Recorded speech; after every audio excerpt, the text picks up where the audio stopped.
你曾经掉过牙吗？不是说小时候换牙那种掉牙，而是成年后缺了一颗恒牙。当我们发现自己嘴里突然少了一颗牙，很多人的第一反应可能是，少一颗就少一颗吧，没差吧。可是真的这样吗？缺牙这件事看似寻常，背后其实隐藏着一连串令人意想不到的影响，以及3种让牙齿长回来的方法。更重要的是，这些方法都不需要动手术。今天我们就要深入聊聊，当我们缺了一颗牙会发生什么事情，又有哪3种简单的方法可以在不动刀的情况下让牙齿回到原位。首先，我们先从缺牙的影响开始说起，因为只有了解问题的重要性，才能明白为什么我们迫切需要把牙齿找回来。你可能想不到，一颗小小的牙齿不见了，整张嘴巴都会开始变化。从外观上，少牙可能让笑容出现一个缺口，影响美观和自信。尤其是门牙缺失时，我们笑起来会露出明显的空隙，很多人因此变得不敢开怀大笑，甚至说话都有点遮遮掩掩。除了外表自信心受挫之外，更实际的问题在于咀嚼功能。缺牙后，原本用来咬断、磨碎食物的工具少了一个，吃饭变得没那么给力。如果是缺后面的臼齿，我们可能只能换一边牙齿嚼，长期单侧咀嚼，下颚关节可能会开始抗议，出现酸痛甚至咔咔响的声音，这就是颞颌关节问题的前兆。同时，食物没被充分咀嚼就吞下肚，久而久之，肠胃消化也会变差。更惊人的是，缺牙会引发连锁反应。牙齿在口腔里其实就像一排整齐站队的士兵，彼此之间互相支撑。如果中间少了一位伙伴，两边的牙齿可不会乖乖站着等，它们会慢慢向空缺的地方倾斜移动，就像图书馆书架上抽走一本书，旁边的书会慢慢歪斜倒下去一样。我们的邻牙会一点一滴的向缺牙的缝隙挪位，导致原本整齐的牙齿变得东倒西歪。别小看这种变化，倾斜的牙齿容易卡食物残渣，清洁变困难，日子一久，蛀牙和牙周病就找上门来了。另外，对面的牙齿及咬合对牙失去咬合对象后，还可能过度生长，因为没有了对面的牙齿咬住它，它会一点点往缺牙空间突长下来，位置跑偏。种种变化加起来，会让整个咬合变乱，甚至影响到脸型和咬合高度。许多人缺牙多年后，脸颊看起来凹陷，嘴唇变薄，就是因为负责支撑面部的牙槽骨在逐渐萎缩，脸部轮廓随之塌陷，整个人看起来苍老许多。听起来是不是有点可怕？一颗牙齿不见，竟可能带来这么多骨牌效应。了解了缺牙不处理的后果之后，你可能会问，那怎么办？难道只能任由情况变糟吗？当然不，现代牙科医学已经发展出多种方法来填补牙齿的空缺，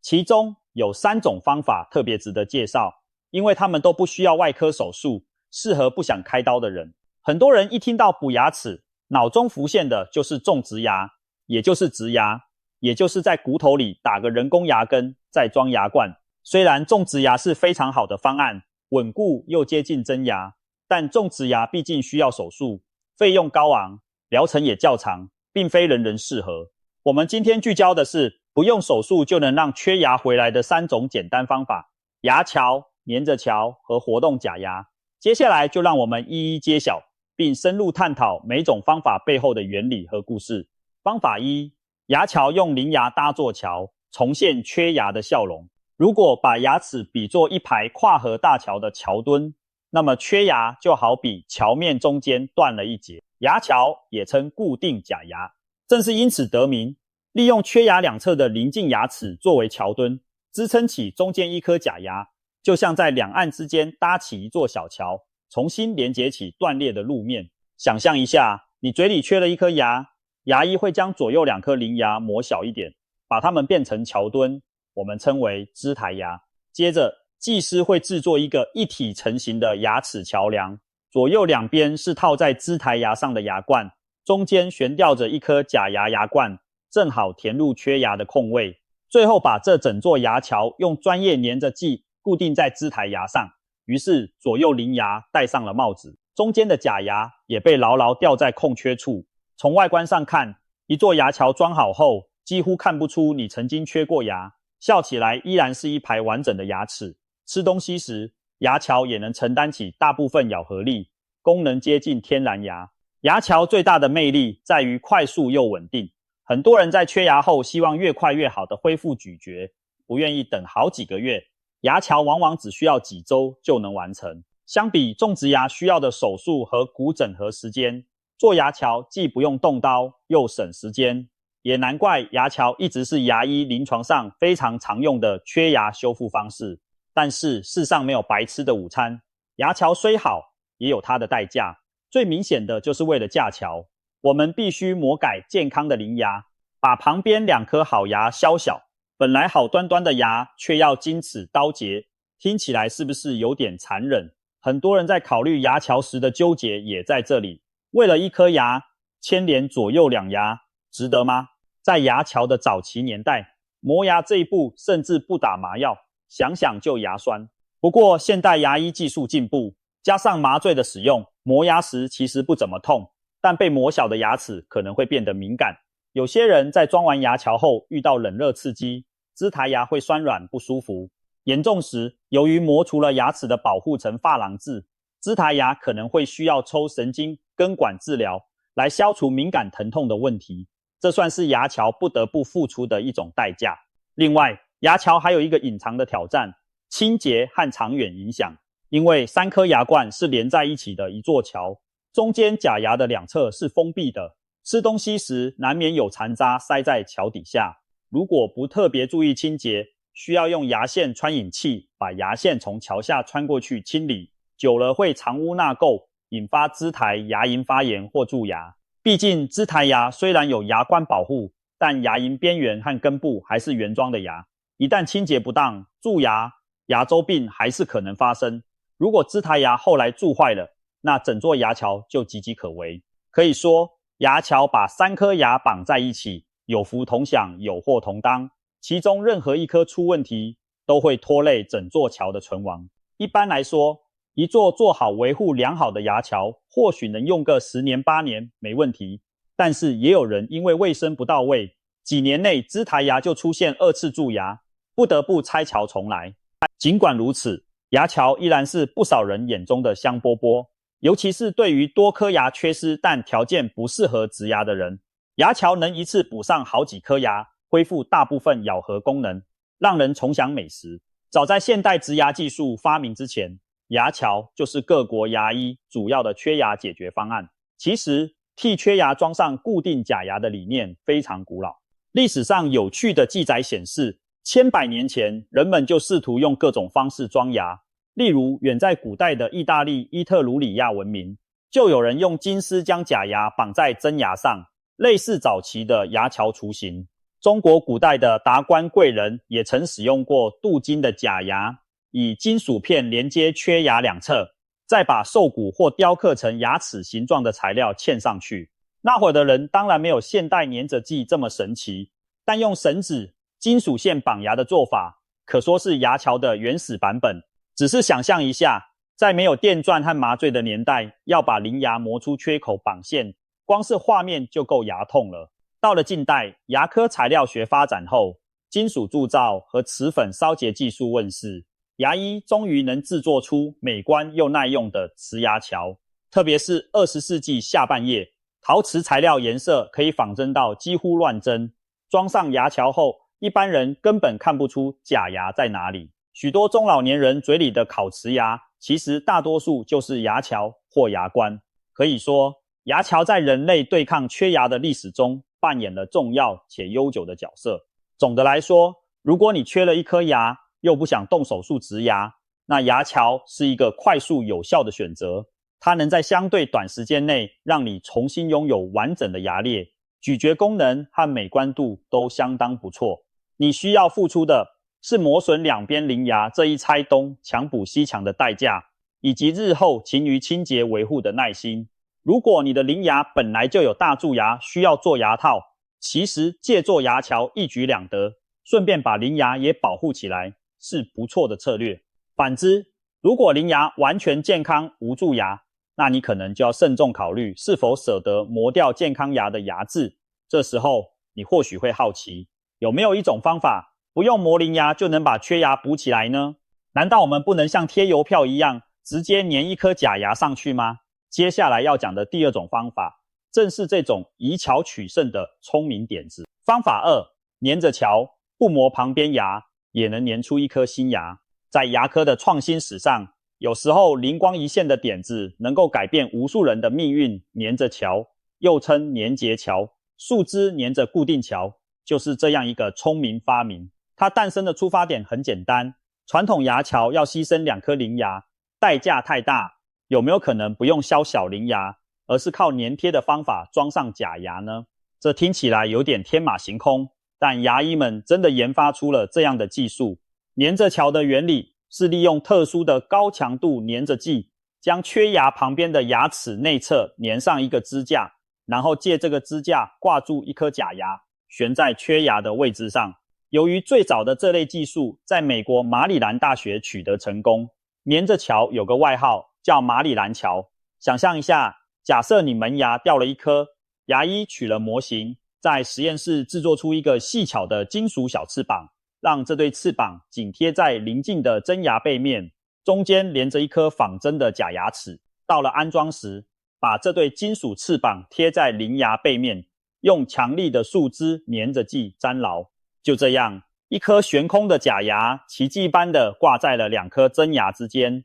从正面看，缺牙的缝隙被一颗新牙填满。因为粘着桥几乎不需要磨除或只微磨邻牙的珐琅质，所以对邻牙伤害极小，整个过程也无需手术，相当简便。听起来粘着桥仿佛是完美方案，无需动刀，不用削邻牙，快速搞定缺牙。然而天下没有白吃的午餐，粘着桥的挑战在于牢固度和适用范围。毕竟靠粘贴固定，能不能像传统牙桥那样承受强大咬合力呢？事实证明，在前牙区域、门牙和犬齿附近，粘着桥的效果相当不错。因为门牙主要负责咬断食物，咬合力没有臼齿那么大，粘着桥通常能胜任。而且前牙的外形开阔，可以给金属翅膀足够的粘着面积。许多掉了单颗门牙的年轻患者，牙医会建议尝试粘着桥，因为可以保留邻牙的完整性，又不用开刀种牙，可谓一举两得。粘着桥装好后，只要避开用这颗假牙啃超硬的东西，一般日常使用没问题，咬个三明治、苹果都不在话下。而且因为它不影响美观，金属翅膀藏在牙齿背面，看不见，很多人根本不知道你曾缺牙。然而，如果缺的是后面的臼齿，粘着桥就不太适合了。臼齿咬合力强，而且它们的形态让可粘贴面积有限，用粘着桥容易粘不牢，吃硬物一用力可能会脱落。因此，粘着桥多半只用于1-2颗牙的缺失，且最佳应用是在前牙区域。即便如此，粘着桥有时也会发生松动或脱落的情况，毕竟它不像牙桥那样360度包住支台牙，而只是靠粘着剂粘在牙齿内侧。一旦受到过大的拉扯力、剪切力，例如吃太黏的糖，或不小心用假牙那边啃骨头，翅膀可能会被扯下来。好消息是，如果真的脱落了，只要拿回牙医那里，多数情况下还能重新粘回去继续用，就像项链断了再修好。而且在这期间，你的邻牙几乎没受损伤，远比牙桥那种一荣俱荣、一损俱损的风险要小。从这点说，粘着桥就像是在墙上用无痕挂钩挂画框，掉了再挂就是了。牙桥则像是直接在墙上打洞装螺丝，一旦松脱还得补洞修墙。粘着桥的研发是牙科材料科技与巧思结合的成果。追溯到20世纪70年代，科学家开始研发瓷牙和金属能牢牢粘着在牙面的技术。早期的马里兰桥用的是金属翅膀，贴在牙背后有时会微微透出金属色泽，不够美观。于是后来又有改良，用半透明的玻璃纤维强化树枝来做翅膀，或者使用氧化锆陶瓷翼，提高美观度。但无论材料怎么改，原理都一样，以最小的介入，换取缺牙区域美观和功能的恢复。对于害怕磨牙又暂时不想植牙的人来说，粘着桥提供了一种折中选项，尤其对年轻患者，植牙可能因为骨头尚未完全发育稳定，或经济因素不想太早做，有了粘着桥，可以先撑上几年甚至10年，等未来需要时，再视情况更换成永久牙桥或植牙。一些临时性的需求，例如等待植牙伤口愈合期间，或演员短期需要恢复门牙美观，都常用粘着桥做过渡解决方案。当然，粘着桥并非完美无瑕，除了容易脱落的可能，粘着桥在咬合力量大的个案中，寿命可能不如传统牙桥。统计上，粘着桥的平均使用年限常略短于传统牙桥，但因为粘着桥损耗小，就算坏了还可改做其他治疗。许多牙医和患者仍然乐于选择它作为一种省牙又省事的方法。打个比方，如果植牙是釜底抽薪直接换根，牙桥是拆东补西，牺牲邻牙换新牙，那粘着桥就是巧粘巧补，以灵巧取代暴力，用巧劲让牙齿重现。从患者角度看，粘着桥安装时往往又快又不痛，只需在邻牙内侧稍作粗糙处理，增加粘着力，然后粘上装备即可，过程可能连麻醉都省了。一台诊疗椅上躺个1小时，你就带着新牙离开，生活质量明显提升。说到这里，我们已经介绍了2种不用手术的补牙方案，牙桥和粘着桥。一个是稳扎稳打，但需要磨牙固定；一个是轻巧灵活，但适用性有限。那如果有人两边邻牙状况也不好，或是缺牙的位置不适合做粘着桥，又不想动手术，还有没有别的办法呢？别忘了，还有第3种简单方法，也是历史最悠久、直觉上最简单的方法——活动假牙。方法3，活动假牙，带上拿下自如的假牙，灵活又经济。当我们提到假牙，许多人脑中浮现的画面可能是一杯水里泡着一副老人家的全口假牙。没错，那就是活动假牙，活动义齿的一种。不过，活动假牙并非只有全口无牙的人才用得上，对于缺少部分牙齿的人，也有专门设计的部分活动假牙，俗称活动假牙片或简称假牙。如果你缺了一颗或几颗牙，不想磨邻牙装固定桥，也不考虑手术植牙，那么装一个可摘式的活动假牙，就是最传统也最简单的解决方案。活动假牙的概念其实非常直观，打造一个依照你口腔形状制作的假牙装置，里面有假牙齿，周围有基座，靠着其他真牙或牙床做支撑，用的时候戴上，不用的时候可以拿下来。以缺一颗牙为例，牙医会为你做一个小小的假牙，通常有一个树脂做的底座，贴合你的牙龈部分，上面嵌着一颗和你原本牙齿形状颜色相仿的假牙牙冠。为了让这假牙固定在嘴里，底座两端可能会有金属制的钩子、卡环，可以卡在邻近的真牙上，像夹子一样扣住，防止假牙掉出来。整个假牙片平时靠卡环固定在口腔里，吃东西时它也能提供一定的咬合功能，而每天早晚或饭后，你可以自行将它取下来清洗，把残渣冲掉，再带回去继续用。因为可以自由摘取清洁，所以卫生维持上相对容易掌控，不用担心像牙桥那样藏污垢在里头刷不到。活动假牙最大的优势在于简单和经济。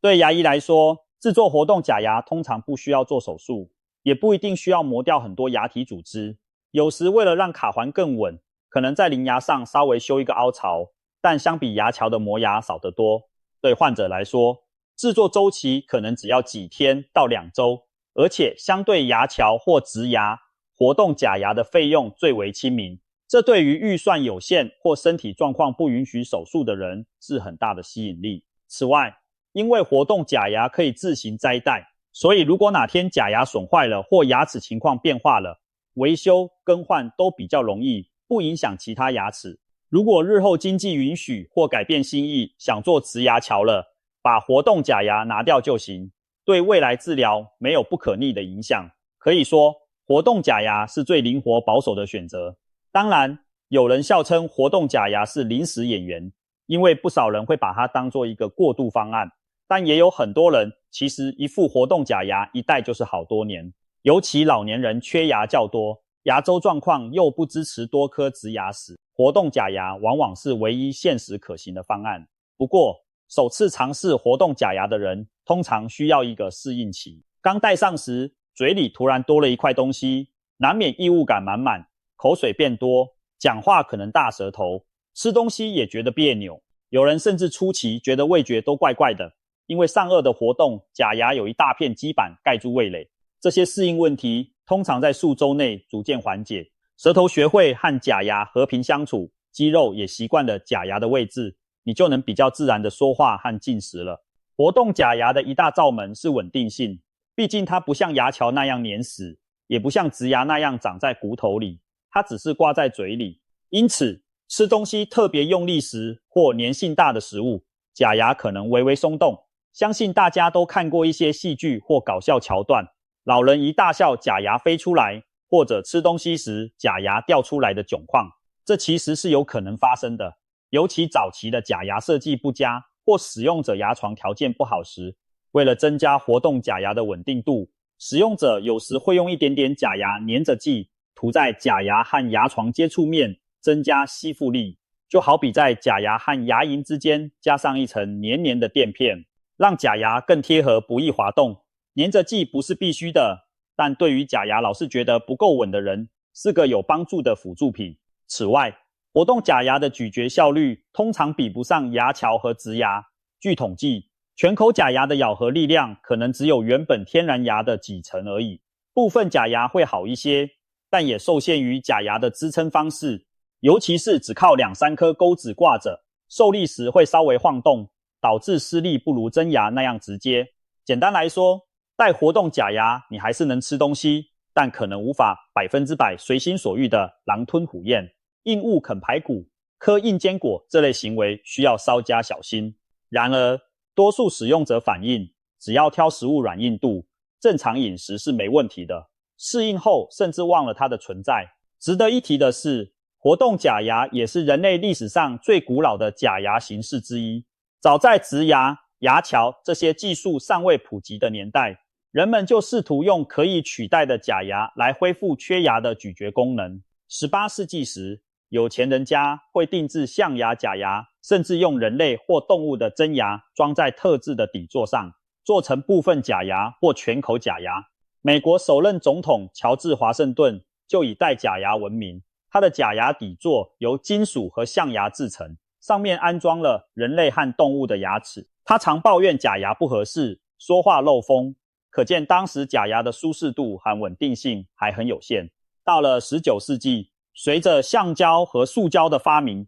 假牙的材料更轻巧贴合，价格也亲民许多，开始走入普通人的生活。可以说，活动假牙陪伴了无数缺牙的人走过岁月。虽然它不完美，但它可靠、实用，在现代牙科依然占有一席之地。尤其在亚洲地区，老一辈人对活动假牙这3个字非常熟悉，不少人嘴里的假牙就是这么来的。总结活动假牙的优缺点，优点是制作快速，价格低廉，不伤邻牙，可以自行摘除清洁，适用于各种缺牙数量，无论1颗还是半口都能做对应的假牙。缺点是佩戴初期需要适应，稳定性相对差，咀嚼效率略低，而且金属钩子有时会露在外面，稍影响美观。不过现在也有用树枝隐形卡扣的假牙，可以减少这问题。另外，长期戴活动假牙也要注意牙龈的健康，假牙的压力可能造成牙槽骨一些吸收变化，需要定期让牙医调整假牙的贴合度，以确保舒适和口腔健康。如果假牙底下的黏膜长期发红发炎，称为假牙性口炎，可能要暂时停戴，让口腔休息，甚至更换新的假牙。但只要按照牙医指导，每天良好清洁，晚上睡觉时取下假牙，让牙床休息透气，多数人都能和活动假牙和谐相处。毕竟它是最简单直接让缺牙重现的方法，不需要手术，不依赖高科技，几乎人人都用得起。介绍完以上3种不用手术的补牙方法，你可能会问，那我到底该选哪一种呢？事实上，每个人的情况不同，适合的方案也不同，我们可以从几个角度来考量。首先是缺牙的位置和数量。如果你只是缺一颗门牙，邻牙又很健康，那粘着桥会是一个很吸引人的选项，因为它几乎不伤邻牙，迅速又美观。可如果你缺的是大臼齿，粘着桥可能不够牢靠，牙桥或活动假牙就会比较踏实。如果是缺多颗牙，甚至没了后面的牙根，本来牙桥的桥墩没得搭，那活动假牙反而能派上用场，因为它可以跨越无牙的区域，只要有几颗牙当支撑，就能架住很多假牙。其次看邻牙的状况，假如缺牙两侧的邻牙早已是大补过，多处蛀牙，甚至需要牙套保护，那干脆做牙桥是一劳永逸的办法，等于同时解决3颗牙的问题。反之，如果邻牙完好无缺，为了1颗牙去磨小2颗好牙，未免太可惜。这时倾向于粘着桥或活动假牙比较明智。再来是经济预算和舒适度考量，牙桥的费用通常比活动假牙高一些，因为涉及到瓷牙冠的制作，但牙桥用起来更舒适稳定，一劳永逸的感觉较强。活动假牙虽便宜，但日常需要摘戴，心理上有些人会在意假牙不是身体的一部分，那种存在感。如果你完全不能接受睡前还得把牙齿拿出来泡水，那活动假牙可能就不适合你的生活习惯。另外，年龄和长远打算也要考虑。年轻人也许更注重长期口腔健康，不愿意磨损邻牙，经济能力够的话，可能倾向植牙。虽然我们这里不讨论手术，但植牙确实是长远看维持骨头和邻牙健康的利器。中老年人若是全身健康状况不允许手术，活动假牙就是安全的港湾。牙医的专业评估当然也是关键，每个人口腔状况不同，牙医会根据你的 X 光检查、牙周条件、咬合情况给出建议。有时候甚至可以多种方法合并，比如缺牙周围的牙齿先做矫正，把倾斜的拉直，再做牙桥，或者先用活动假牙过渡一段时间，观察牙槽骨情况，再换成粘着桥或牙桥。治疗有时候就像下棋，得看几步，布局整体。有经验的牙医会跟你讨论短期和长期目标。短期来说，当然是把牙补上，恢复功能；长期则要权衡邻牙、骨头、经济等因素，找到最适合你的方案。所以在面对缺牙问题时，不要逃避，也不要匆忙，先咨询专业牙医，了解自己的情况，然后结合我们今天讲的3种方法的特性，做出选择。聊到这里，我们已经掌握了目前不用手术补牙的3大法宝。然而，你或许还有个疑问，人掉了牙，就真的无法自己再长出来了吗？毕竟很多动物，比如鲨鱼，可以一生不断长新牙。我们小时候也换过1次牙，难道人类真的不能再有第3副牙吗？这听起来像科幻，不过科学家们一直在努力解开这个秘密。有一个令人振奋的消息是，日本的研究团队近年来开发出一种针对牙齿再生的新药物，目标是让成人也能长出新牙。他们发现，透过抑制一种特定的蛋白，叫做 USAGE， 可以解除对牙胚发育的限制。在动物实验中，研究者成功让原本天生缺牙的小鼠长出了新牙。这项突破使他们信心大增，甚至已经在进行初步的人体临床试验，测试药物的安全性。如果一切顺利的话，也许未来几年内会有更明确的结果。乐观的人甚至预期在2030年前后，这种长牙药有可能问世。到那时，掉牙后吃几颗药或打1针，就能在原处长出真的新牙齿，那将会是牙医学的革命性里程碑。我们将不再需要假牙、牙桥，甚至植牙，因为真正的牙齿会回来。当然，理想很丰满，现实很骨感。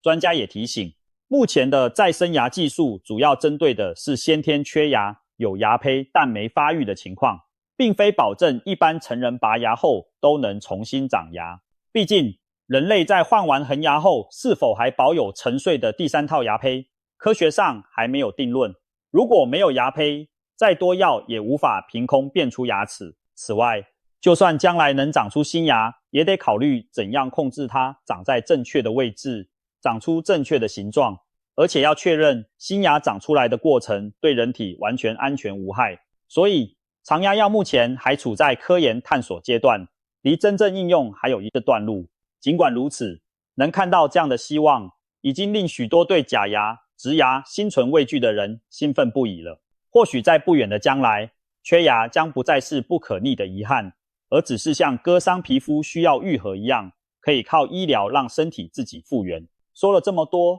让我们回到当下，缺了一颗牙，别怕，总有办法让它回来。透过牙桥、粘着桥和活动假牙3种方案，我们几乎可以应对绝大多数的缺牙问题，而且全程免动手术，降低了治疗的风险和心理压力。每种方法都有成功让无数人重新露出灿烂笑容的案例。有人带着牙桥享受美食，毫不避忌；有人靠粘着桥撑过青春岁月，保存了灵牙；也有人用活动假牙安度晚年，笑口常开。重拾一颗牙，不仅仅是恢复咀嚼，更是恢复自信与生活品质。不过，在为这些先进的修复方法赞叹的同时，我们也要记住，再好的假牙都比不上天生的真牙。能保住自己的牙，当然是最值得庆幸的事。所以，预防胜于治疗。平日里，我们更应该好好爱护牙齿，认真刷牙，使用牙线，定期口腔检查，及早治疗小蛀牙，避免问题恶化到非拔牙不可的地步。毕竟，无论牙桥也好，假牙也罢，终究不及原装的牙齿来得舒适贴心。最后总结一句，缺牙不是世界末日，但也千万别置之不理。现在你知道了，有3种简单的方法，可以不用手术就让缺掉的牙回来，就像给生命中的遗憾打个漂亮的补丁。然而，真正智慧的人会吸取教训，在补上缺牙后，更加倍珍惜自己的每一颗牙，避免再让其他牙齿缺席。希望今天的分享让你对缺牙修复有了全面的了解。如果你或你身边有人正面临缺牙的困扰，不妨和他分享这3种方法，并鼓励尽快咨询专业牙医的意见。让我们一起守护笑容与健康，别让一颗小小的缺牙成为你大大人生里的遗憾。牙齿虽小，学问可不小。感谢你的收看，祝愿大家都能拥有一口健康完整的好牙。